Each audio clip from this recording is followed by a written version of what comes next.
Kita akan membicarakan dua hal yang penting yang terjadi di dunia saat ini. Pertama adalah masalah chips dan kedua adalah masalah baterai. Apakah Anda dalam beberapa bulan ini sedang membeli mobil baru? Dan jangan heran kalau jawabannya adalah inden dulu karena tidak ready stock. Dan ini terjadi di seluruh dunia. Ada apa?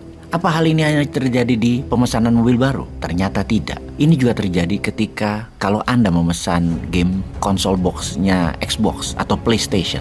Atau hal ini juga terjadi di dunia komputer. Efek ini juga terjadi di handphone seri terbaru. Ketersediaan sedikit yang mengakibatkan juga naiknya harga barang tersebut.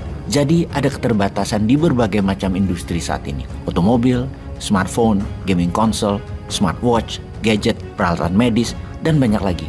Di mana semua ini ada sambungannya, yaitu keterbatasan microchips semiconductor. Dalam dunia otomotif, Toyota sebagai perusahaan terbesar di dunia memotong produksi di tahun 2022 dan di tahun 2023 hingga 20%. Dan angka itu sangat besar karena keterlambatan mendapatkan chips. Bukan hanya Toyota, Nissan, Mitsubishi, semua manufaktur Jepang punya masalah sama saat ini. Honda bahkan memotong produksi sampai 40% karena masalah chips. Apakah masalah ini juga terjadi di Jepang saja? Ternyata semua produsen mobil otomotif dunia mengalami. Hingga CEO Volkswagen mengatakan masalah chips ini bisa sampai akhir 2023 bagi dunia otomotif. Akibat keterbatasan chip, Ford Motor mendapatkan kerugian $3 billion di tahun 2022 kemarin ini. Keterbatasan chips bukan karena permintaan menurun, namun sebaliknya karena permintaan naik dan dunia kekurangan produsen chips. Efek tahun 2020, pandemi membuat semua manusia berada di rumah dan memerlukan gadget. Industri gadget lah yang menyedot 80% chips dunia. Dan ketika dunia berjalan seperti sekarang, berjalan normal, industri otomotif yang paling kekurangan chips karena ordernya sudah diambil industri gadget. Selain itu, hanya 5 negara ini saja yang menghasilkan 95% chips dunia, yaitu Tiongkok, Taiwan, Amerika, Jepang, dan Korea Selatan. Kalau ditajamkan lagi, Taiwan menghasilkan 50%-nya chips dunia. Kalau nanti Tiongkok ambil Taiwan, maka 70% microchip semiconductor berada di bawah mereka. Ekonomi dunia saat ini sedang mengkalkulasi efek negatif keterbatasan chips ini dengan industri otomotif misalnya, yang mana 3% global economic output adalah kontribusi industri otomotif. Terlihat kecil ya, namun beberapa negara bergantung pada industri otomotif sangat besar. Misalnya negara Ceko bergantung pada dunia otomotif karena GDP-nya 90% didapat dari dunia otomotif. Negara Slovakia GDP-nya 13% bergantung pada dunia otomotif, di mana 40% ekspor mereka adalah part dari otomotif. India 7% GDP nasionalnya dari dunia otomotif dan mengcover 30 juta tenaga kerja. Ngeri sekali. Industri otomotif itu yang sangat bergantung pada chips. Inilah mengapa Indonesia sebagai penghasil bahan baku chips seperti koper atau tembaga, aluminium, dan mineral lainnya harusnya ambil peran. Beri insentif untuk perusahaan pembuat microchips agar Indonesia menjadi bagian penting dunia dalam kendali teknologi juga. Insentif bebas pajak misalnya, insentif permodalan, insentif perizinan, dan lain sebagainya. Demi membuat Indonesia menjadi kurang lebih lah mendapatkan 20% industri chips dunia. Amerika memberi insentif tahun 2023 sejumlah $50 billion. India memberi insentif $20 billion untuk membangun lembaga riset dan produsen microchips, bagian dari National Semiconductor Technology Center. Juga untuk baterai, Tiongkok, Amerika, dan India berebut memberi insentif negaranya kepada pemain baterai ini, baik manufaktur maupun mereka yang menciptakan komposisi baru.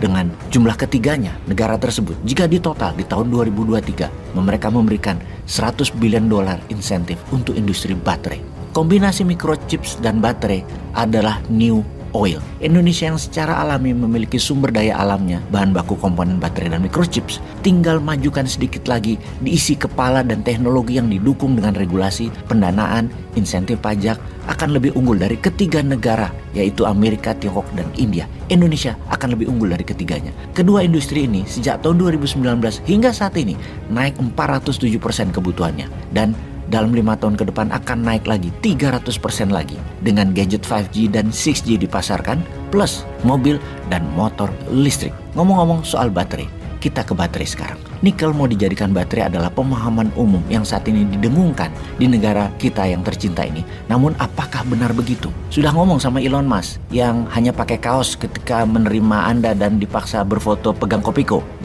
Yang satu sudah mau kirim orang ke Mars, yang satu masih mikirin Kopiko, di mana nyambungnya. Oke, karena kita berakal sehat kita coba nyambungin.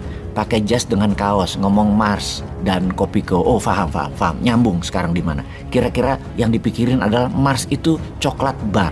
Coklat merek Mars. Walah, sampai di perut doang mikirnya. Oke, kita paham sekarang. Kita lanjut. Pemakaian baterai mobil ini saat ini terbanyak adalah unsur nikelnya. Namun baterai mobilnya berat dan mulai digeser ke komposisi lain. Nikel, lithium, kobalt selama ini digunakan menghadapi dua masalah besar. Pertama, harga nikel yang terus naik. Kedua, kobaltnya bermasalah karena membunuh 2.000 anak usia 6-12 tahun per tahunnya di Kongo untuk mengambil kobalt di kedalaman 10 meter lubang kecil yang tak cukup oksigen itu. Maka baterai nikel lithium kobalt dikatakan sebagai baterai berdarah atau blood battery. Aktivis lingkungan tidak mendukung mobil EV atau electronic vehicle energi terbarukan tersebut yang berbasis kobalt sebagai solusi lingkungan. Ini dianggap bullshit. Yang berikutnya tidak ada hubungannya dengan lingkungan, namun terhadap profit. Pebisnis harus taat pada profit.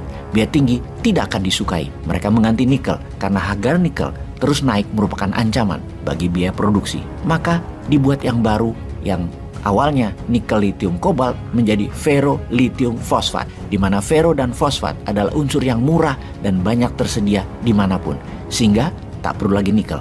Bye-bye nikel. Namun baru sebentar Tesla mulai berubah lagi. Tesla melakukan game changing lagi, ganti pakai manganis, lebih murah lagi, lebih banyak lagi, dan lebih ringan. Lalu di Halmahera, bagaimana dong tambang nikelnya? Kalau katanya Tesla akan buat pabrik di Jawa Tengah, karena untuk apa Tesla bangun di Jawa Tengah? Karena nikel. Kan gak pakai nikel lagi ke depannya. Halmahera yang sudah kesedot 500 triliun ditinggalkan begitu saja, jadi daerah tandus dong nantinya. Memang 150 juta manusia di Jawa yang pernah tahu Halmahera paling hanya 10 ribuan orang. Yang lainnya ya nggak paham, nggak tahu ada cerita atau derita apa di sana.